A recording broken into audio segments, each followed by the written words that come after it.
missing, I'm a who that. I'm a who that. Long as I'm living, I'm a who that. Lose or winning, I'm a who that. Sports Coma, yeah, this is where we do that.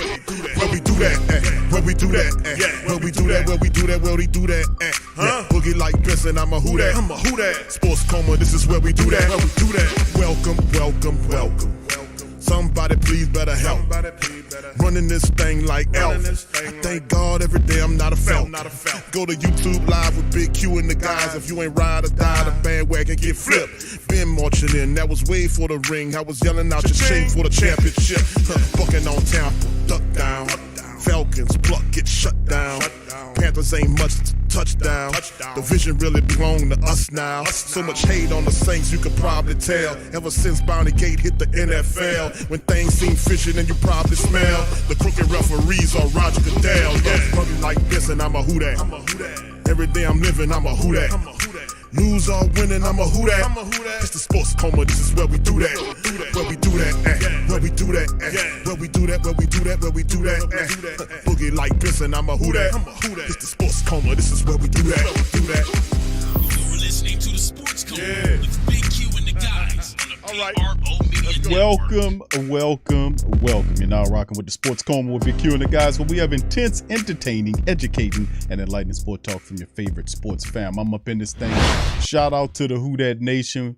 Much love to the family. Appreciate y'all joining me for this Thursday episode of the Coma. We up in this thing doing our thing. So shout out to the fam. Appreciate y'all. Please feel free to hit the like button, hit the subscribe button.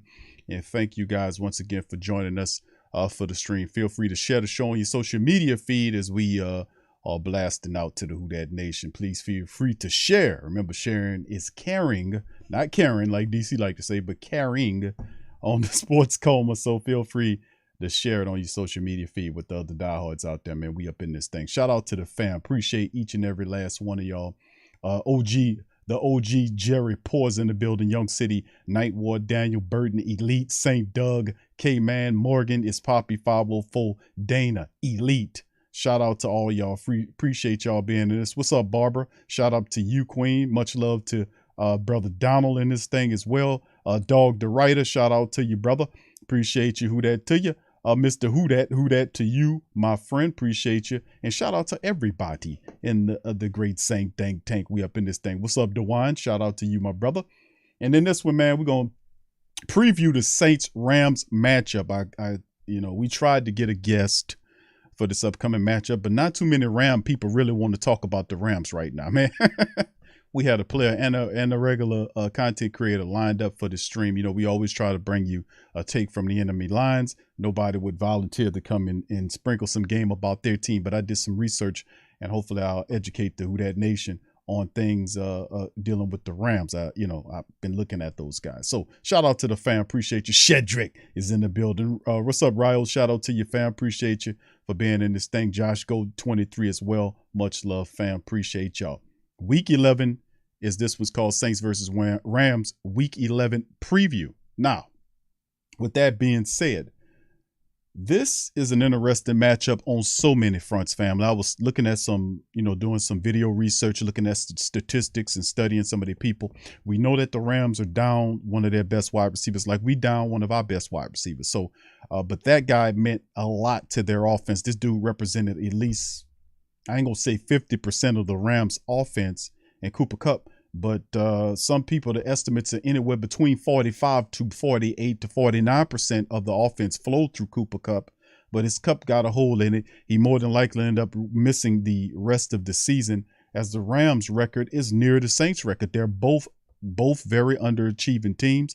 The Rams have been dealing with injuries. Stafford is, due to come back. We're going to get over into that.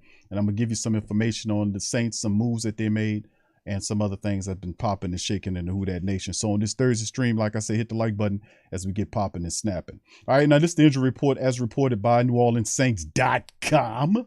We up in this thing. 13 players. Unlucky number 13 for the black and gold. Josh Andrews, the offensive guard, has an illness. He was limited today, Thursday. Davenport was DNP'd with the calf issue again. 2 days straight. JT Gray, also our special team ace, was DNP. James Hurst, our starting left tackle, had a concussion in the Pittsburgh Steelers matchup. He was DNP'd.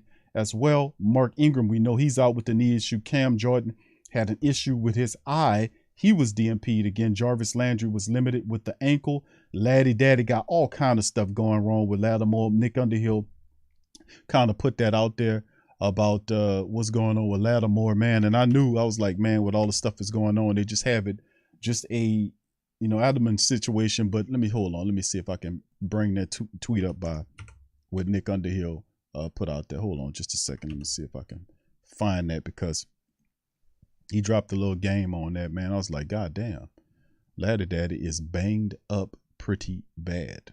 So it's kind of crazy. But for those who know, but man, let me see if I can kind of find the actual tweet here from him. Just give me a second. Maybe I can find it. If I can't, then I'll proceed. So yeah. Yo, here it is. Oh yeah, here it is right here. Let me slide it on over to my second screen right here. As you can see right here, this is what he said about Lattimore. Lattimore has a lacerated kidney and 2 broken ribs. So, that's why he's been missing a lot of time. That is bad. So Lattimore, look like he's not going to be playing this week, let alone maybe not next week. With the season like it is, you might want to just shut Laddie down, man. Anyway, Marcus May dealing with a similar issue. Not a similar. It's called the same thing, but it's not nearly the same. I don't see how I guarantee you Marcus May is not playing with a lacerated kidney, and I hope he's not. But anyway, Andrews Pete was shut down with tricep issue. Ryan Ramczyk, you see him, was limited after having his illness. Malcolm Roach was limited with an ankle issue, and Pete Werner, he's dealing with an ankle issue, and he more than likely, the Saints have not placed him on IR yet. So that's interesting. Losing him in the Pittsburgh game, the Saints haven't done anything with him. But then again, that don't really surprise me. The Saints usually be really slow on making these type of moves. If you make the judgment, get the call from your medical staff, make a decisive decision, which doesn't explain Dennis Allen. Nothing about Dennis Allen is decisive except for his love for Andy Dalton to keep rolling him out there. That's the only thing I would say. But outside of that, it is absolutely amazing. Just watching what's going on with the Saints, the injury situation, all that. Rams, QB Matt Stafford, and I've seen a report saying that Stafford will be in this game for the Saints. He practiced both Wednesday and Thursday, and he will be back to take on the Saints. Wolford, the backup quarterback, was limited. And, of course, starting setter Brian Allen missed it with a thumb and knee issue. Linebacker Howard was DNP'd, and defensive tackle Robinson was DNP'd with illness, and Gaines out with an elbow. Actually fully practiced, went from LP to FP. So Saints 13 injuries, man. And boy, if we had some of these guys back, I would kind of say that the Saints would definitely be looking a lot better. But then again, with Dennis Allen at the helm, who the hell knows? All right, so that's the injury situation. Let's get into this article. We'll have Bob coming back on the show real soon, man. I got to get Bob back to get his take on some stuff as well. Also, we got maybe we'll do like a little mini panel with Bob and someone else. How much patience will the Saints ownership show Dennis Allen? Shout out to Bob Rose, man. Feel free to go to this Saints News Network and check out Brother Bob, Brother Kyle T. Mosley, and also Hendricks and several other really good writers over there. They do the business, man. They handle the business. Will Dennis Allen be the Saints head coach beyond the 2022 season? Much to the dismay of the Saints family members, New Orleans franchise history might give us the answer. So Bob delves in, does his research, as we know Bob does. After a dismal 3-7 start, much of the Saints fan base and even some of the media have called for head coach Dennis Allen to be fired. This is highly unlikely to occur because before the end of the season, I agree with that. Barring a winless or one-win finish down the stretch, Allen will also probably be given another chance to right the ship in 2023. That's why we got to get on it right now. Dennis Allen is the 17th person to serve as the head coaching role in the Saints franchise history. He's the 11th person to be hired as a head coach, with 6 others serving as an interim role. And this is from a historical marker, 2 of those interim coaches, Vitt and Aaron Cromer, were during the 2012 season when Peyton was controversially suspended by the NFL.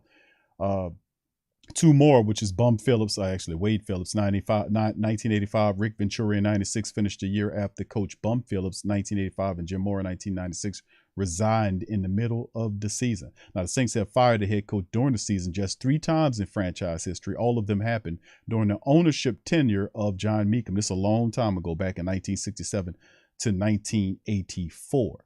And of course, you see some of the coaches that they talked about there. And you see Nolan, who really we thought Dick Nolan was going to handle the business. He didn't do nothing for the Saints. Interim was Dick Steinfeld. Let's bring back old names. 1975, John North. Interim was Ernie Herfaufley. I hope I'm saying that right. Tom Fears. Interim was J.D. Roberts. So the shortest tenured Saints coaches, Hank Stram, for 28 games. He had a record of 7-21. John North, 34 games, 11-23. J.D. Roberts, 35 games, 7-25-3. That's awful. And Roberts is the only interim coach in franchise history to be retained as head coach the following year.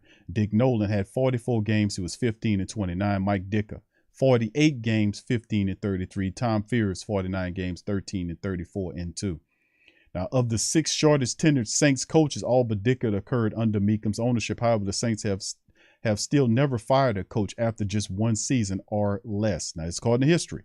The 4 longest tenured New Orleans coaches, Peyton, 241 games, Mora, 167, Jim Haslett, 96, Bum Phillips, 69, occurred under the ownership of Tom Benson from 85 until his death in 2018.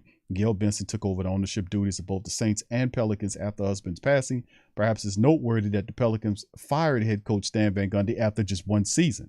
However, the Saints have been one of the NFL's most stable franchises over the last 2 decades because of the winning. Now that you ain't winning, that success will prompt you in most of the Who Dat family members to propel garbage from in front of your house. This is uncharted territory for both Gail and Mickey. The longest tenured general manager, Loomis, has job security from ownership, so the front office can afford to be patient with Allen. Can you? That's the question I'm asking you. Bob's not asking you. I'm asking you that. If they say see a direction consistent with where they want to go.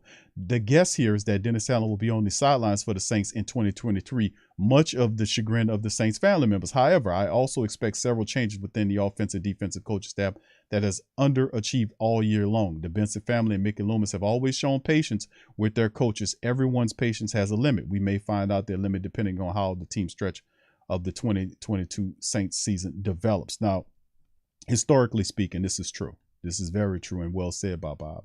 But that is why the Who Dat Nation got to get on their square. They got to get on their code. And they're looking at the last several contests laid out and see if this guy can pull it together. Well, a change at the quarterback's position would have been noteworthy, but then the excuse will roll out about whether or not Jameis Winston is healthy enough. Jameis Winston is not going to be healthy, 100% healthy, to Dennis Allen's chagrin, who said that he was 100%. Originally, that's why he went with Andy Dalton. The reality is Jameis Winston will not be 100%. You can sit him for the next 4 or 5 games. He's still not going to be 100%. His injury, 4 broken vertebrae, and we covered it on the show when that happened. We found that out. I opened up medical websites and went into it and started going over the time frames and the healing process dealing with the type of injury that Jameis Winston had. We looked in it and they gave us the timeline and the development of how long that an idea of how long that person is going to be dealing with that injury and what is the proper way the person will be healing from the injury. And it didn't involve you doing much with your backs, most certainly not practicing for a football game. So we know that the guy is not going to be totally healthy. Thank you, Morgan. Shout out to Morgan. And welcome to the Pro Superstar, man. Thank you for hitting that membership button. Appreciate you, Morgan. Much love, fam. So with that being said, the sea change would have been pretty good to go with a different quarterback because the energy Andy Dalton's bringing is nothing. He comes out with this dead energy. He's not confident. The offense has stalled underneath him. In the last couple of games, they've averaged less than about 15 points a game from the offense. The last 2 games, the Saints defense has been on the field 80 minutes over the last 2 games. That is utterly ridiculous and a recipe for disaster because the offense is incompetent. It's the mindset of the offense is incompetent. Now, Bob mentions in this article about a sea change or a changing of staff. A competent coach, that's a good staff that he has there. That's some of the best offense and defensive assistants that we have on the Saints team currently. Now, if there would be a change, I would probably say something to the effect of maybe Doug Marrone, because I don't like the mindset of the Saints offensive line. We need to have somebody that teaches them to play with a lot more nastier edge, or get other players that have the nasty mentality, like a Trevor Penning. We need some guys that have a nasty edge. That the offensive line needs more of a nasty demeanor. When Armstead left, he took a lot of that with him. And even in the last year, when Tyrann knew he was on outs, you can see it kind of dissipating. Ryan Ramczyk was supposed to be the guy that steps in, even though Andrews Pete is the senior of the group. None of these guys have a mean disposition. Well, Ramczyk he had a meaner disposition before he gave the check. Now he bear hugs everybody. I love everybody. I love you. I love you. I love you. I love you. When they gave him the money, he just loved everybody. Now he ain't mad at nobody, and it shows. But we need that offensive line needs to develop a nasty disposition. That's what they need. They need a nasty mentality to block everything, family. Playing defense, playing offense, if you're blocking, whether running or passing, it takes attitude. It does. You don't have to be a ravenous nincompoop out there blowing and spitting at people. But what I'm saying is, it's an emotional game. It takes emotion to win. You can't go out there emotionless and expect to beat a team that's using emotion to charge them up, to take the momentum and run you over. So you need a coach that knows how to charge his players up and get them ready for football. You need a motivator. You don't have a motivator in Dennis Allen. You need a chastiser, a disciplinarian. You don't have a disciplinarian or a guy that's going to chastise anybody. You need a guy that's strong, that's speaking truth to power, that owns his own mistakes and problems. You don't have that with Dennis Allen. He doesn't take any responsibility. Even when the Saints lose poorly and badly, he gets up there and calls it a rough day or a bad day at the office. We have to play better, blah, blah, blah, blah, blah. Gets all into these platitudes. So, I mean, this is different unlike any previous season, because the Saints have been dealing with a lot of success. And when you're a successful person, you talk to a lot of our successful people in life. They win way more than they lose. And when you get to a point, it's like a mindset, really is. And I've experienced it to a lot. When you get used to success and you have things set in a routine or a rhythm or a harmony, and you start successfully moving and doing certain things, when you have things that occur that's not, that people don't deem as successes, most successful people don't even call those things losses. They call them obstacles, or some people don't even call them losses. They consider them just an opportunity to adjust your strategy to get even more efficient and get more out of what you're doing. And that's how the Saints have done over many years. We've drafted well. We've signed free agents. We've done a pretty good job of manipulating the cap. Mickey's mastered that. So we didn't even let the cap or money issues stop the Saints from building the team. You see? And you can call to a few drafts when they picked up offensive linemen when they were supposed to pick defensive players, or when they took defensive players when they're supposed to take a quarterback. Outside of that, you can question that. But truly, if you had a competent coach at the top of the team, you have everything you need to win right now. Changing offensive people and defensive coaches will not remedy this issue. The issue is at the top. And if you attempt to do that, they will just furtherly destroy this team. The problem is not with the assistants, it's with the head coach. The head coach is not giving proper instruction here, and they don't believe in him. That's what it comes down to. If the Saints can't see that, they playing games, man. They playing games. We've seen enough to know that Dennis Allen is he's not head coach material. And if you sit up on your ass and interview a man for 8 hours, you interview him twice. The last time you sit up there and interviewed the man for 8 hours and still didn't pick him, and you went, come on, dude. You playing games. Thank you, Bob, for this article. Shout out. Let's holler at Bob and share his stuff. Also, his other thing he spoke about here was the Saints announced 2 practice squad moves today. New Orleans Saints made 2 moves to the practice squad in preparation for the matchup against the Rams. According to ESPN reporter Phil Yates, New Orleans Saints have signed cornerback Isaac Yiadom to the practice squad. I hope I'm pronouncing that correctly. And then they released Kenny Young. Remember, that's the linebacker they picked up early in the week. So they just bring guys in, but they got a cornerback here, and Isaac Yiadom to the practice squad, and release linebacker Kenny Young, which he had potential. Young was just added to the practice squad last week prior to the team's game at Pittsburgh, and he was not activated for the game. Now, Yedem, who's 26, was originally a third-round selection in the 2018 NFL Draft out of Boston College by the Broncos. He appeared in 29 games for the Broncos over the first 2 years, intercepted 1 pass, breaking up 7 others, and recording 63 tackles. Traded to the Giants in 2020, Yedem started a career-high 10 contests for New York. He had a half a sack and had career best in tackles with 46 and pass breakups with 5, while allowing less than 62% completion percentage. As you can see him right there, number 20, Yedem, Isaac Yedem.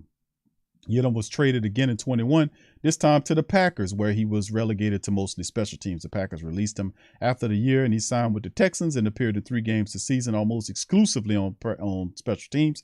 New Orleans also added David Johnson. We covered that on the previous stream. Defensive end Nico Lalos and defensive tackle Prince Emili to the practice squad on Wednesday. The Saints are 3-7. Saints have the 3-6 Los Angeles Rams coming up on Sunday. So indeed.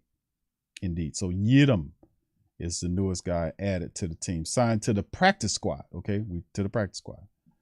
All right, and also just to throw this in there, this is not really Saints news to kind of throw in this thing, but I just wanted to throw this at the Who Dat Nation that Ndamukong Suh. Ndamukong Suh signed with the Philadelphia Eagles today. That's right, just in case you didn't know that. 5 hours ago, Tim McManus reported, and from ESPN reported that the Eagles added Ndamukong Suh to their defensive line. Why? They were having issues. Eagles continue to load up along the defensive interior. They agreed to terms with defensive tackle Ndamukong Suh on a 1-year deal Thursday, one day after signing fellow defensive tackle Linval Joseph. So that's how you get the heavy-handed guys in the middle when the Saints are weak. You bring in guys to kind of fortify. They got veteran defensive tackles just sitting out there, and you getting gashed up the middle. We do nothing about it. We bring in linebackers and get rid of them, bring in running backs, get rid of them, bring in cornerbacks and stuff like that. But what about the interior defensive line? You seem to have a leak there, sir. No, I don't think so. I think we'll be all right. Vision. This guy don't have that either. Neither imagination. Imagination and vision is so many things this guy is lacking. It's just unreal. And I'm like thinking, how did Mickey Loomis agree to this? Because Sean Payton rubber stamped this guy. Who do you think? Dennis Allen. That's the guy. And when he said, when you seen how he lost the team in 10 games, it should show you everything you need to know. Everything. Now, Suh 35 played for the Bucs last season. He started 17 regular season games and finished with 6 sacks, 7 tackles for a loss, and 13 quarterback hits. General manager Howie Roseman has aggressively responded to a pair of the injuries at the position. Rookie standout defensive tackle Jordan Davis is on the IR with a high ankle sprain. Marlon Tapulutu joined him on IR on Wednesday after hurting his knee Monday. With the loss to the Commanders, the run defense has been having issues. So what does a good team do when the run issues occur? They go out and find somebody to help them plug those holes. Now, they yielded 320 yards and 2 touchdowns on the ground over the past week. Saints are pretty stinky too. I don't know if we yielded 320, but we up there some kind of way.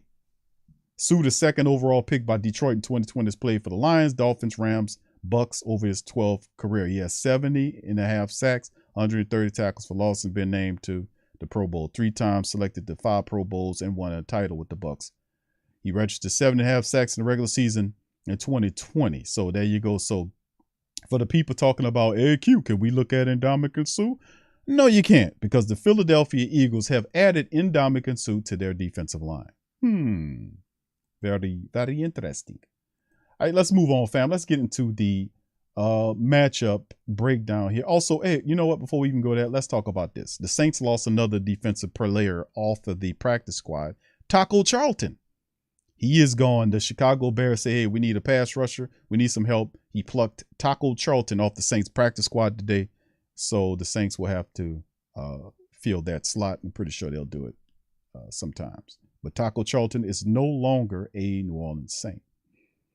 All right, let's get into the Saints-Rams preview, family. Let's go over some statistics. Let's start with the Rams first.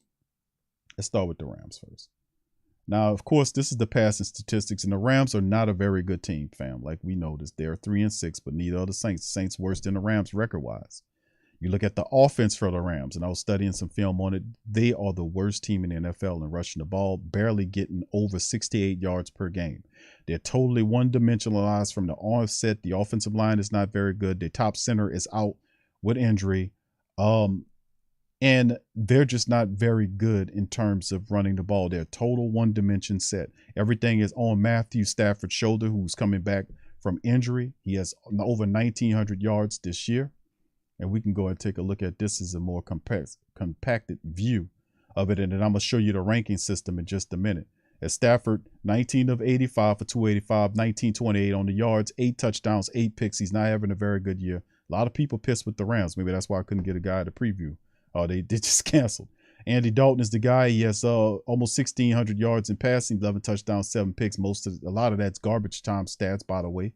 Henderson, their top running back, 68 carries for 274 yards and 3 touchdowns. Not nothing shaking with that rushing attack.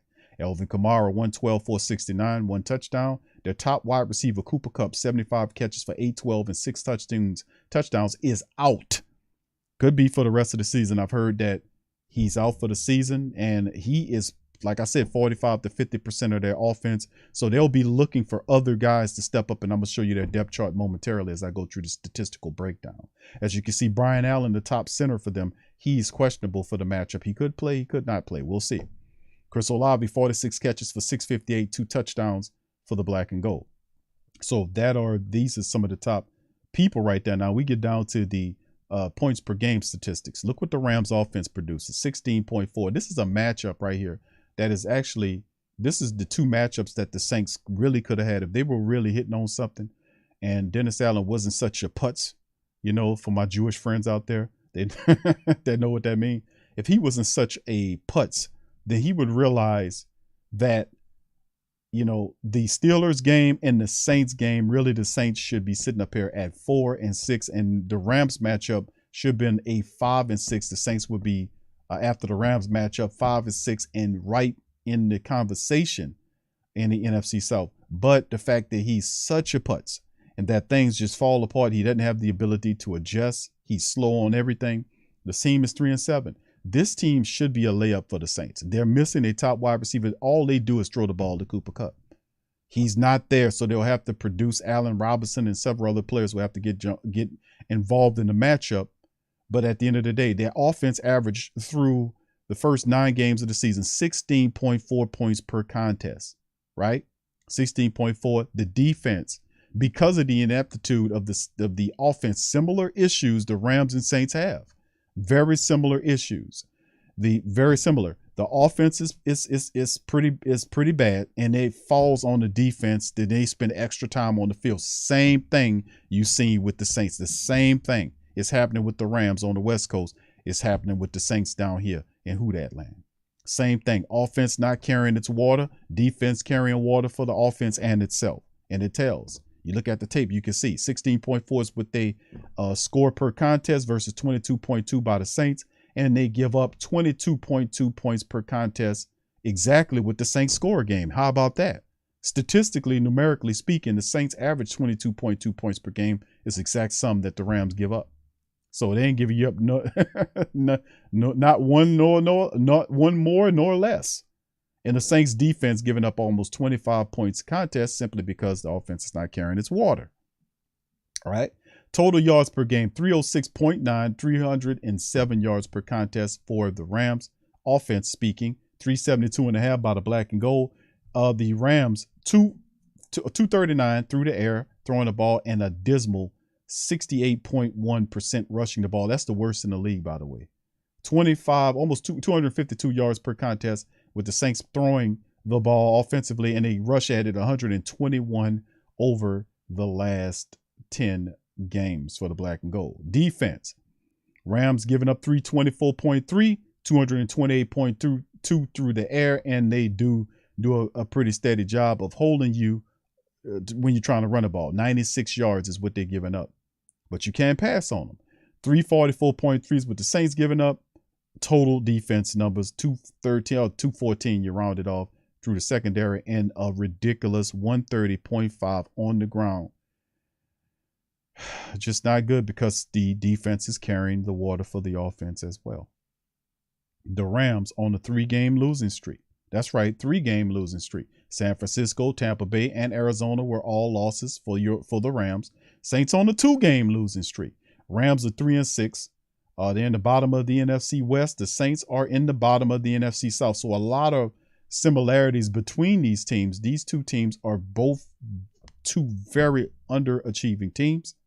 And it is really a shame because we thought the Rams was a team that could challenge for the NFC crown, at least a team that we thought we would see that we would have problems with, that we would have to get ready for. But anyway, here's a couple of statistics right here, family, for the Rams. As you can see, the Matthew Stafford numbers, we showed that. Henderson, what he's doing. And Cooper Kupp, obviously out. Aaron Donald's the top guy. He leads the team with sacks with 5. Bobby Wagner is there. He has 3 along with Leonard Floyd. And then you have the top interception is Kobe Durant. Not much shaking there. Top tackle is, of course, Bobby Wagner. He's one of the better inside linebackers in the business. 73 total tackles. Ernest Jones is 66, bringing up the rear. Now, if you look at the Rams scoring numbers as you see it, 29th, they're 16.4 per game is 29th in the NFL. The total yards per game, that 306, almost 307, is 31st in the league, damn near last. They're giving up 22.2, that's 18th. Total yards per game that they centering, the total yards is almost 311, which is the 6th most. Passing yards against them, 214, which is 17th. Passing yards per game, 17th on the 238.8. Rushing yards per game, dead last in the NFL. This is the worst rushing team in the NFL. The worst rushing team in the NFL. Now, rushing yards per game, as you can see right there, is 96.11. That's 4th. 20 and then fourth. And then your time of possession right there, they average about 30 minutes worth of time of possession, just over 30 minutes. 16th, middle of the pack. Interceptions, 5. That's good for 24th in the NFL. And the sacks are 18. That's 25th in the NFL. So nothing really blowing the doors off by a very underachieving Ram club. They do have some names on this team that you have to pay attention. We'll get to that momentarily. Let's go over what the Saints statistics look like and get a little closer to that. Passing yards, 10th in the NFL with the 252. Rushing yards, 15th in the NFL, 120, almost 121. Total yards per game, 372.5, which is good for 19th in the NFL. We'll tell that to the win column, why don't you? Saints, 22.2 per game, middle of the pack. Points per game, almost 25. That's good for 25th in the league. You look at the passing yards per game is almost 252. That's good for 10th, like you said earlier. The time of possession, just over 29 minutes. That's good for 26th. They're almost dead. They're one family. The Saints have 2 interceptions on the year. You know what that ranking's good for? 31st out of 32 teams. That means the Saints only 2 interceptions through 10 games, fam. That's 31st in the NFL. The sacks, the Saints not getting to the quarterback. 6 sacks, 10 games. Good. Well, no, I'm sorry. 28 is what they have total, which is good for 6, which is not bad. I give them that. I kind of read that wrong. Rushing yards per game for the Saints. You see it right there. Good for 22nd in the league. So they have some pretty decent statistics, but the statistics that really matter is the wins, and we only got 3 of them. Cam Jordan is the top sack man. Actually, it's Demario Davis has 6 sacks. Cam with 5.5 in that thing. David Onyemata 3.5. Caden Ellis has 3 sacks. Tyrann Mathieu has 2, the only 2 interceptions Saints have. The top tackle right now, Demario has 58, but he's chasing Pete Werner, who's way ahead of him. Tyrann Mathieu is 3rd on the team and tackles. Cam is 4th. So Tyrann is the 3rd leading tackler on the Saints team and their top interception guy. So his numbers are starting to pair out. It's just overall, defensively speaking, it's not looking like much. You know what I'm saying? Now, anyway, let's get to the depth chart situation right here. Matt Stafford, he will play in this matchup. Darrell Henderson, we talked about the Rams NFL worst rushing attack, and they'll run Henderson and Williams. And then, of course, with Cooper Kupp out, that even more of a factor for Allen Robinson, the former Bear, to get involved. Van Jefferson, who's a very fast wide receiver for him. Ben Skowronek is another of their slot guys. These guys will have to step up and make plays for him with Cooper Kupp being out. And like I said, he counts for like at least 45% of their offense. Everything flows through Cooper Kupp. Everything. So Allen Robinson, Van Jefferson, those guys will have to step up and kind of try to fill that void with Cooper Kupp. The second leading receiver for the Los Angeles Rams is not any of its wide receivers. It's the tight end. Tyler Higbee is the second leading well, he's not a wide receiver, but the receiver of the team. So Stafford likes to go to Higbee. Higbee helps to move the chains. So you got to look at the fact that when Stafford comes in there, Higbee, you can check it down to Higbee, and Higbee makes plays for him. He also catches touchdowns in the red zone. So the Saints will have to get ready for the Rams offense insofar as them trying to push the ball using Stafford. They're going to try to set up the run, but hopefully the Saints can stop that. But then again, the Saints have a uncanny, really ridiculous X-Men mutant ability to take bad rushing teams or backup running backs or back up ass running backs, and those guys start coming out running for 120 yards, 150 yards. So hopefully the Saints defense can wrangle Darrell Henderson, and really hopefully the Saints, let me say it like this. Hopefully the Saints offense led by a despondent Andy Dalton could put some points on the board and have longer drives to help protect the defense, or this will be another game in which the Saints defense will be on the field for 40 minutes. They cannot survive that. Allen Robinson is a very good wide receiver. He's a decent wide receiver. He had a lot of injuries. He made some plays for Chicago early on in his career. Van Jefferson is a very good speed option for him. So, Stafford likes to stretch the field. Van Jefferson can run up under them passes. So we got to watch out for that. We also, the Ben Skowronek, I think I'm pronouncing his name correctly, is a guy in the slot that is an unknown commodity, but we'll see how they'll definitely try to use and get these guys involved. So Robinson's the veteran of the bunch. The offensive line, man, not much to talk about. As I said, Brian Robinson could possibly be out. Havenstein is another decent one of their guys, but their offensive line is not really that good. That's why their rushing attack sucks so bad, is because their offensive line is pathetic. A lot of their offensive line guys are hurt, as you can see right here. A lot of their offensive linemen are hurt or banged up, so they're operating in this void right here. So the Saints take advantage, defensively speaking, of a lackluster offensive line? How many times have I said that question? How many times have I asked that? When we seen back up as offensive linemen, and the Saints could not get to the quarterback to get them down. We've seen it in Tampa Bay. We've seen it in Carolina. We've seen some of these no-name offensive line have success against the Saints defensive line. Hopefully we can buck the trend. This is a very desperate game for the Saints. They cannot afford to lose any more matchups. They done lost 7 games. They cannot afford to lose any more matchups. They can't. They got to, if they want a real chance, they got to get themselves a real chance, they're going to have to win out. And that's really difficult to see, because I don't think Dennis Allen ever, he can't, he's not possible to win 2 games back to. I just don't think he's just good enough to do that. Anyway, here's the defense. Robinson, was questionable. He didn't practice today. So did Gaines, the starting tackle. So you might have backups on the 3-4 defense that they like to use. Aaron Donald is there. He's a monster that you got to watch out for. But Ashawn Robinson, the former Alabama Crimson Tide defensive interior man, he's there. Greg Gaines, their nose tackle, he's out. Maybe they play. We'll see. And I think mostly the strength of the team outside of Aaron Donald on the defensive line is the linebacker core. Something similar to like the Steelers, but these guys are good. Leonard Floyd, Bobby Wagner, who leads the team in tackles. Leonard Floyd's one of their top sackers. They are pretty interesting commodities there. You have Ernest Jones and Terrell Lewis, and then you go into the secondary with Troy Hill and a bunch of these other guys. Jalen Ramsey is there as well. So it'll be interesting to see how the Saints attack this defense. And remember, they are very good up front against the run. They only allow you to rush at about 96 yards per contest.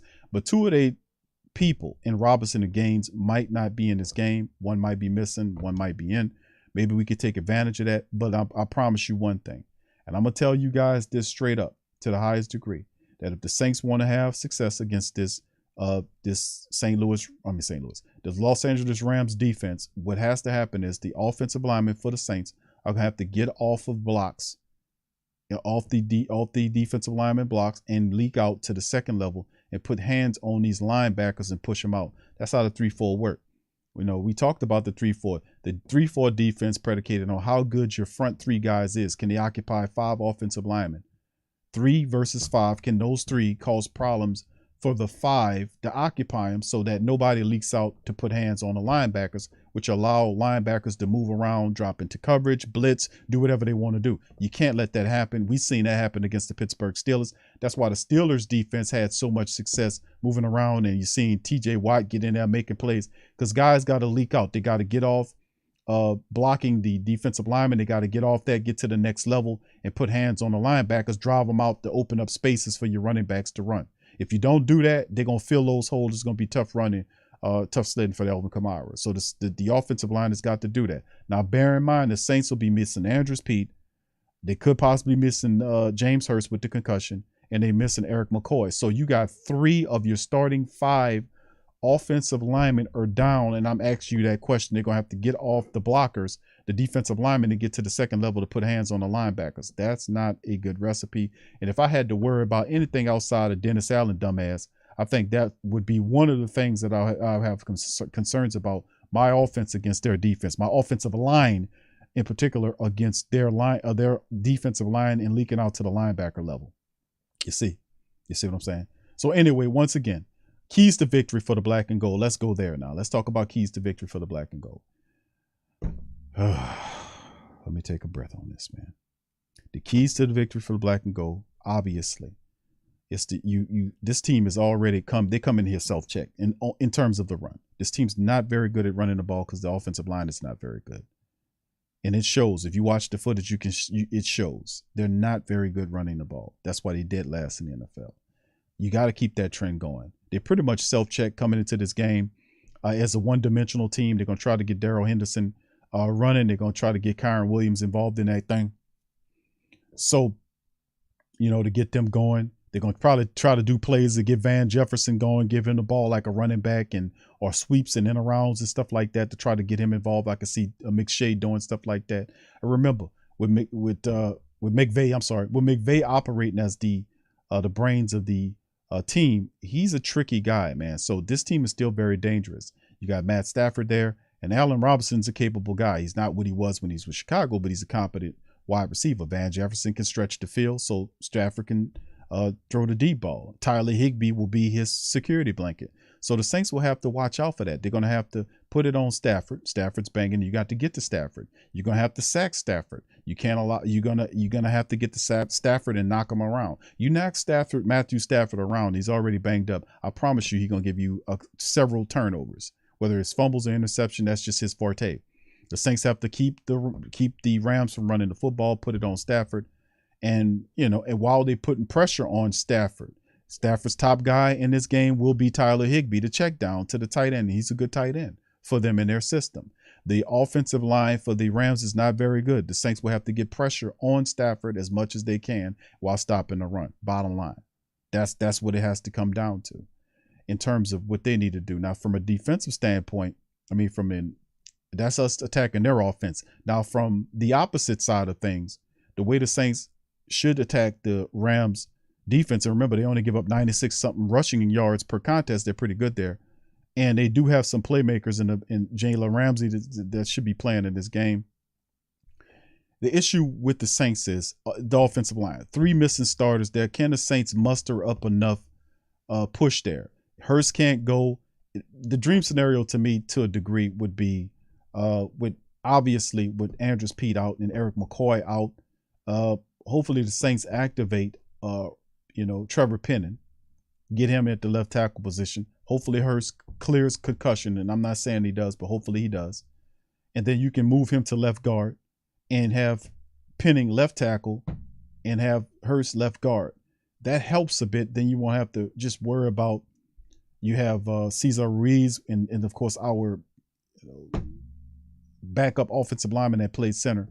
We got those guys, but the bottom line is the Saints, whoever the combination of offensive linemen are going to be, they're going to have to do a better job in leaking out, getting off the blocks. And I know it's a lot to say because the Saints, historically speaking, has done a pretty decent job of keeping Aaron Donald away from the quarterback. Now, this rendition of the Saints, I don't have too much confidence in. Saints have 3 real key injuries on the offensive line, and communication is issues that I've seen repetitively over and over again with the blocking.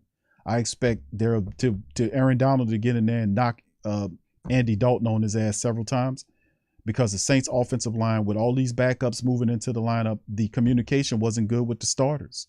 They did a pretty decent job of running at times, but when you had all of your starters in the game before they started falling out with the injuries, they were having miscommunication issues. So imagine what the backups look like. So if with the, and then they're going to take advantage of those miscommunication issues. Or this, they can't false start. The Saints offensive linemen, whoever they may be, they cannot be false starting in their own building.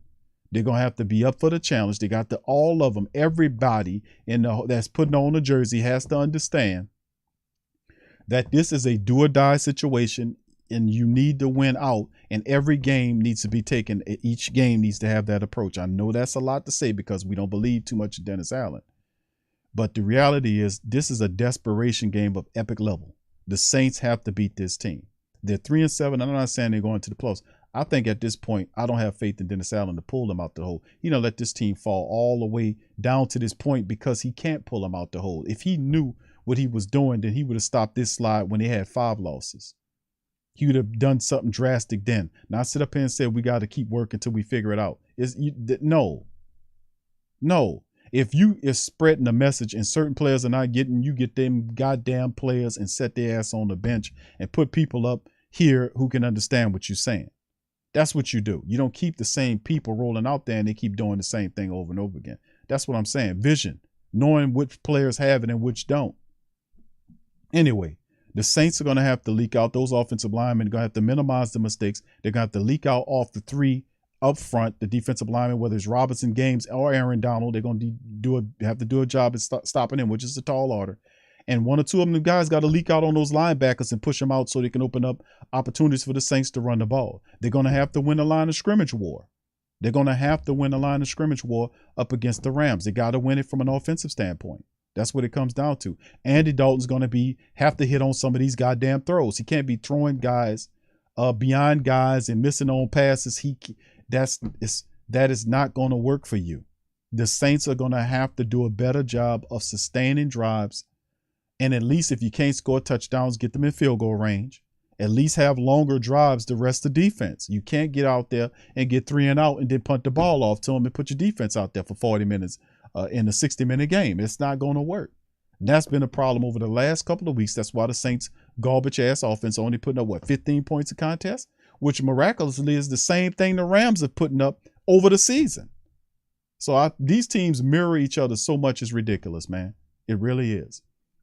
Okay, so that's my call on it. Whether that will help, whether that the Saints will execute, I think the defense has more of the mindset to execute than the offense. I have no faith in Andy Dalton. I don't have any faith in Dennis Allen. And once again, these 2 guys are operating the offense. Pete Carmichael there, just running these little guys out here and thinking they're going to turn it around.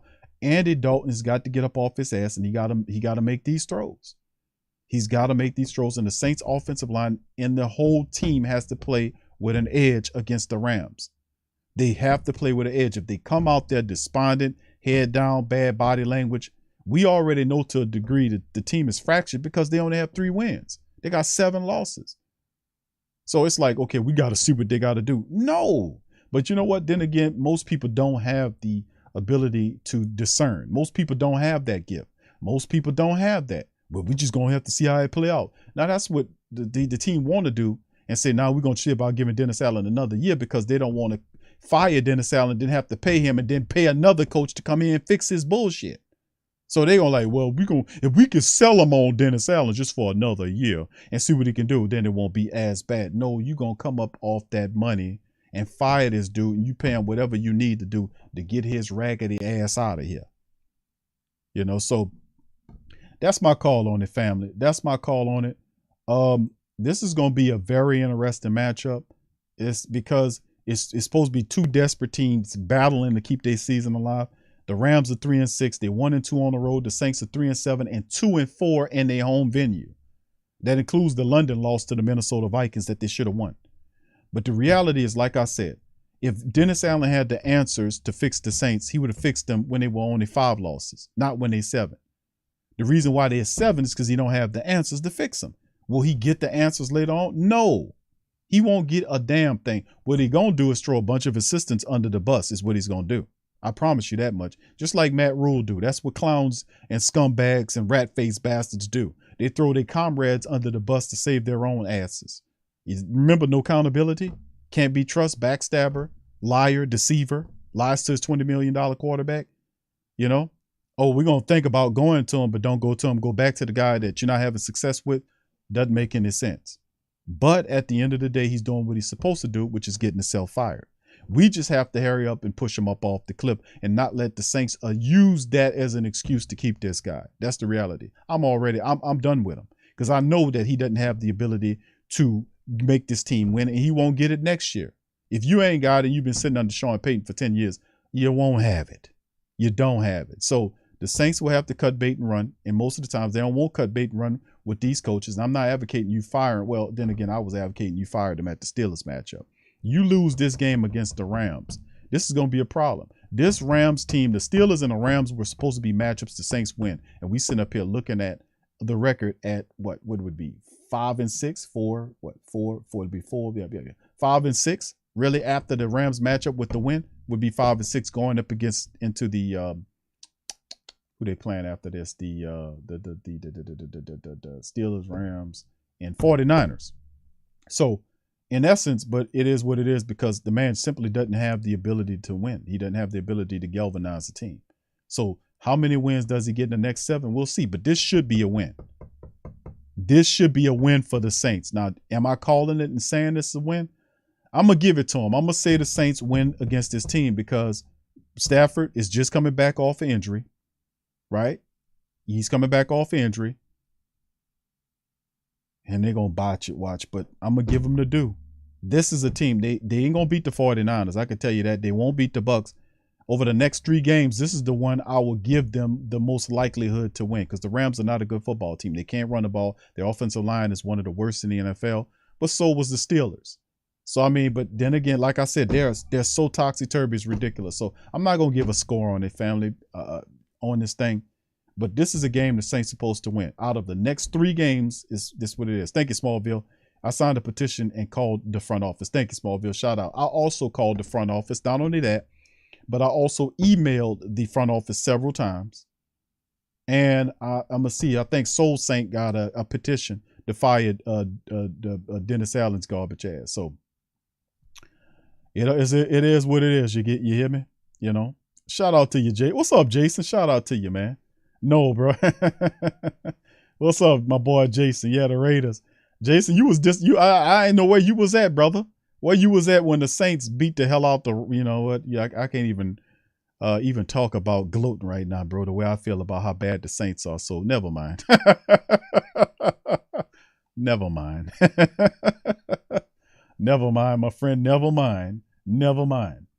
All right, so with that being said, let me do a brief recap. We went over the Saints injury report for the day. We got a bunch of guys out in Thursday's practice, as you can see. 3 starting offensive linemen there. You know, for the Saints, so we'll see what Friday's final injury report looks like. We talked about the issue, like Nick put in got real specific about Laddie's problems. He has a lacerated kidney and 2 broken ribs, man. Much love and peace to that brother, man, that he heals up. It sounds bad, man. We also covered Bob's article, How Much Patience Will the Saints Ownership Show Dennis Allen? He used a good historical standpoint about the history of how the Saints had these prior coaches. So he used history as an indicator. We also announced the practice squad addition as the Saints added a cornerback, Isaac Yeadham, to the team. They also signed David Johnson earlier in the week. This is the Eagles, also to let you know, for our Ndamukong Suh people. Q, why don't they go get Ndamukong Suh? Too late. Because the Philadelphia Eagles then signed Ndamukong Suh today. About 5 hours ago, it was reported by Tim McManus of ESPN that Ndamukong Suh is going to Philadelphia. How you love that? And of course, we also dealt with the loss off the practice squad of Taco Charlton. He was pulled off the practice squad by the Chicago Bears. They signed him because they needed a little help right there. So there you go.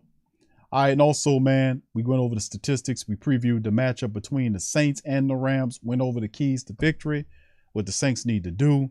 But like I said, these are two very underachieving teams. This is the underachieved bowl is pretty much what this should be called. And this is it should be called the Desperation Bowl. That's what this is. This week 11 is the Desperation Bowl between the Rams and the Saints to try to keep their season alive. And really, the Saints only a couple of games out for the lead in the NFC South, which is ridiculous. But out of the 3 games that I've seen over the next 3 games of the Saints schedule family, which is the Rams, the Niners, and the Buccaneers, this game is the one that I give them the most likelihood to win. So you guys, y'all put y'all thoughts in the chat as well. All right. What's up? Shout out to my brother Lo, man. Big ups to brother Lo and the rest of the family members. Big Lo said I called the front office and asked them to keep Dennis Allen. They ain't gonna listen to you, Lo. You by yourself on that, brother. You by yourself. Shout out Jermaine. Jermaine said he signed the petition too. Yeah, indeed, bro. Man, we ain't tolerating this, man. We're not tolerating this. New Orleans Saints people, I'm going to let you know, I'm going to keep calling your ass and I'm going to keep emailing you. You're not going to get away with this. You're going to hear us. You're not going to sit up here and pawn this chump off on us, man. You're not going to scam us on this janitor of a coach, a janitor of a defensive coordinator running around here, backstabbing and deceiving people. You're not going to sell us on this chump and clown. So at the end of the day, you're going to remove him. You ain't paying him a lot anyway. He ain't making a ton of cake anyway. You gonna settle with him and get him the hell out of here and get a real coach in here. We ain't gonna sit up here for 3 years while you play with us with Dennis Allen saying, let's see what he do, Q. See what he do. The dude has been under this man for 10 years and this team is 3-7. And you know any competent head coach, this team, with all this talent the Saints have, this team would not be no 3-7. This guy doesn't know how to use the talent. He doesn't have the respect of the players. And we talk about Cam, Demario Davis, Elvin Coma. These are winners. These are winners. These guys are beaten down to the point where they don't know what the hell to do. You know, they beat down to the point where they don't know what to do. We haven't heard Demario Davis give one of them old Jesse Jackson ass speeches since two or three games ago. They keep hope alive ass speech he was up there prattling off. But the reality is this, man. Like I said, it don't take you. If you need glasses, Mickey, because you're getting kind of old there, brother, get some of them bifocals. Just take 2 glass Coke bottles, take your machete and chop the ends off of them. Take them and tie some tape on them and use them for glasses if you can't see what time it is, because this is ridiculous. This guy is not a coach. He will not figure it out next year because he simply does not have the attributes necessary to be a head coach. He is very terrible. He's terrible in attention to detail, which is one of, if I had to pinpoint one thing and say why he will not succeed in today's NFL or any NFL, is the fact that he is not good. He's probably the worst coach in the NFL when it comes to attention to detail. And you must have that to succeed as a head coach in the NFL. You have to. And he doesn't change. He's dumb. He doesn't change things. He does the same thing over and over again. The same thing, has no vision, no imagination. And nobody's really afraid of him. He's just a pushover. He's not accountable. It's just ridiculous, man. It's ridiculous. This guy will not show you a damn thing now than what he do in the final game of the season. Like I said, I don't think they win. I think if there was a one, and I don't think out of the next 3 games the Saints play, which once again against the Rams, the 49ers, and the Tampa Bay Buccaneers, out of those 3 games, I don't think the Saints win but one game, and that game would be against the Rams. Do I think Dennis Allen will win back-to-back matchups? No. No. Do I think he can win 3 straight games? Hell no. I mean, it's just not. He gonna have to show me, man. Bottom line, I have zero faith. Not 1% or half of 1. 0. Actually, it's minus. I got minus faith in Dennis Allen. Minus faith. It's like you have none. No. It's not none. None and minus is a lot. That's different. None is 0. Minus. I'm underneath that. I have minus faith in Dennis Allen and Andy Dalton. Straight up. All right, so with that being said, man, we're going to keep it popping and shaking, man. Listen, I appreciate y'all, man. I appreciate y'all for being here. Much love to y'all. Okay, all right. JT said, I am the There you go, bro. T Dirty. What's up, T Dirty? My dog. He said, I called him Q and left messages with Mickey Loomis video on my page. Oh, yeah, bro. I'm going to have to check that out, bro. I had taped. I taped 1, 2. I might have to see where I put the recording at. Calling up there. But listen, I'm going to slack off a bit right now because let me tell you something. I'm going to see how this Rams games go because I'm picking them to win this Rams game because the Rams are they're not good, offensively speaking.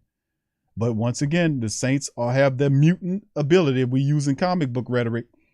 The Saints have the uncanny mutant ability of magnifying the weaknesses in opponents and turning their weaknesses to strength. So that's what the Saints have the uncanny ability to do. Hopefully they don't do that against the Rams. The Pittsburgh and Rams games should have been wins. We'd have been one game. We beat both them teams. We'd have been one game up under that thing. But the Saints still 2 games out. I have zero faith in Dennis Allen to turn it around. Let me get on out on that, man. Listen, I appreciate all y'all for chiming in and spending some time with me over an hour up in this thing. Please do me a favor. Please hit the like button if you hadn't hit it. It's absolutely free. Mash on the like button. Hit the subscribe button and join the great Saint Tank. The Sports Coma, we keeps it real and tell it like it is. We're not going to sit here and settle for less. What the hell? We shopping at Dollar Tree somewhere? I'm not settling for less. I'm not settling for I ain't even call him a Dollar Tree. I ain't selling for this Dollar General ass coach. I'm not settling for this dude. We not playing no games with you New Orleans Saints people up there because y'all don't want to spend or pay him out of his contract and hire somebody else. We ain't playing no games with you. You gonna get this goddamn guy out of here by the end of the year, or we ain't buying none of your shit. We ain't buying your damn merchandise. I told you that on the phone. We ain't buying your merchandise. We not buying your goddamn tickets. If you got all the money in the world, you buy the damn tickets, Gail. You buy them. I'm not buying shit from the Saints until they hear what we saying in the Who That Nation. That petition's out to get rid of this guys. And you ain't that damn blind. You can see just like we see this team is a better team than this. This team should be 7-3, not 3-7 sitting up here. We don't need no goddamn boozer, rat-faced, dirty, stinking, dumbass coach like Dennis Allen. And I call him a rat-faced dog, a rat-faced bastard of how he did Jameis Winston. That's right, I said it. You underhanded for that, and you full of it how you did Jameis Winston. Lied to him about that, and he spilled the beans on your ass. And now you upset he spilled the beans on him. That's why you don't want to play him. That's what's going on. It ain't got, I looked at him, and I see that he was not healthy. Of course he's not healthy. He has 4 broken vertebrae. He won't be healthy until sometimes next year when he's not doing anything. He can't be doing any strenuous thing for that to heal correctly. So he's not going to be 100% healthy during the damn season. Big Low says, Big Q, what would Mickey say about Dennis Allen's performance so far?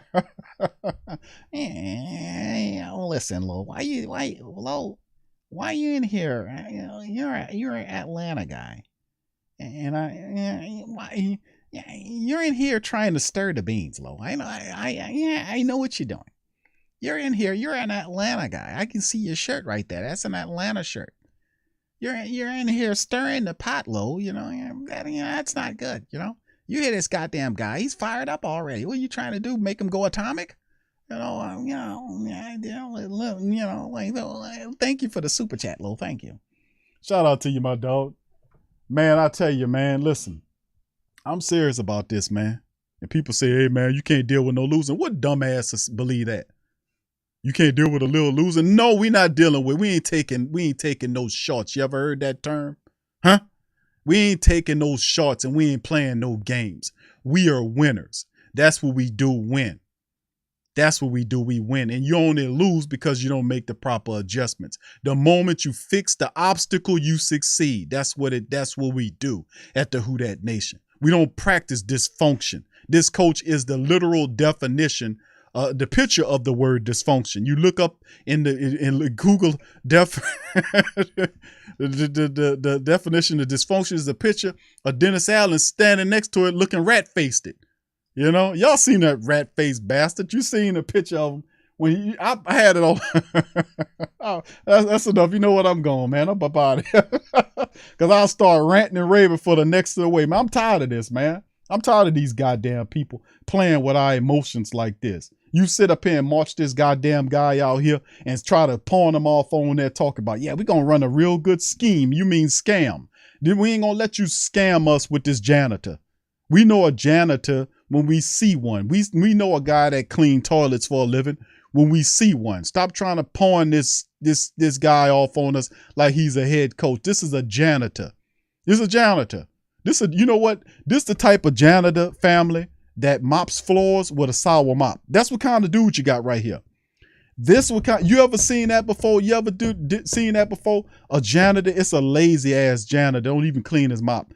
It's a janitor that mop the floors with a solid mop, with a sour mop. That's what kind of dude this is, man. That's exactly what kind of guy this is. Anyway, I'm up out of here. Hit the subscribe button, family.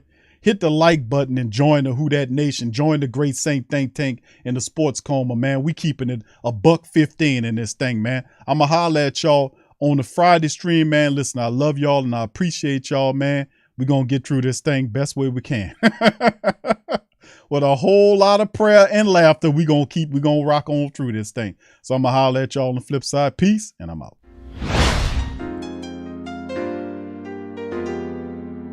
Yeah. Boogie like Benson, I'm a who dat. I'm a who dat. Long as I'm living, I'm a who dat. Lose or winning, I'm a who dat. Sports Coma, yeah, this is where we do that. Where we do that, where we do that, where we do that, where we do that, where we do that. Boogie like Benson, I'm a who dat. I'm a who dat. Sports Coma, this is where we do that. Where we do that. Welcome, welcome, welcome. Somebody please better help. Running this thing like Elf. I thank God every day I'm not a felt. Go to YouTube Live with Big Q and the guys. If you ain't ride or die, the bandwagon get flipped. Been marching in, that was way for the ring. I was yelling out your chain for the championship. Bucking on town, duck down. Falcons pluck, get shut down. Panthers ain't much touchdown. The vision really belong to us now. So much hate on the Saints, you could probably tell. Ever since Bounty Gate hit the NFL, when things seem fishy, then you probably smell the crooked referees on Roger Goodell.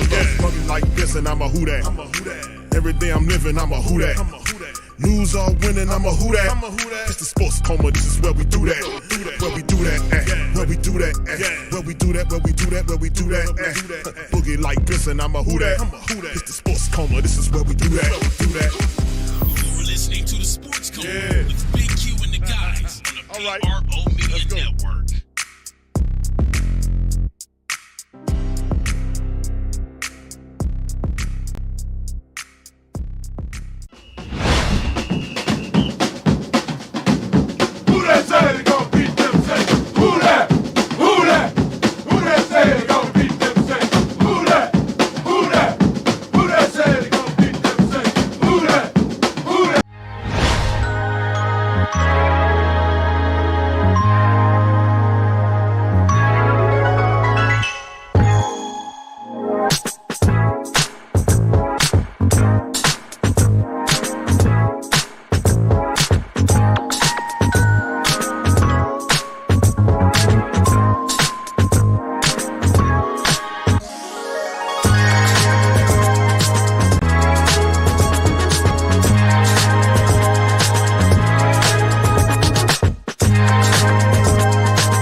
is the platform store where you can go and buy all the latest merch to support the platform. Available at the Pro Shops, we have dozens of hundreds of products available for you and your family. Unisex tees for men and women, hoodies and sweatshirts, tank tops, kids and baby items, long sleeve tees, mugs, pillows, wall art, bath bedding, face masks, phone cases, stickers, bags, fanny packs, socks, hats, and many other items. Please feel free to check out the Pro Shops. The link is in the description section below. And remember, it helps the platform continue to grow. Check out the Pro Shop and who that too.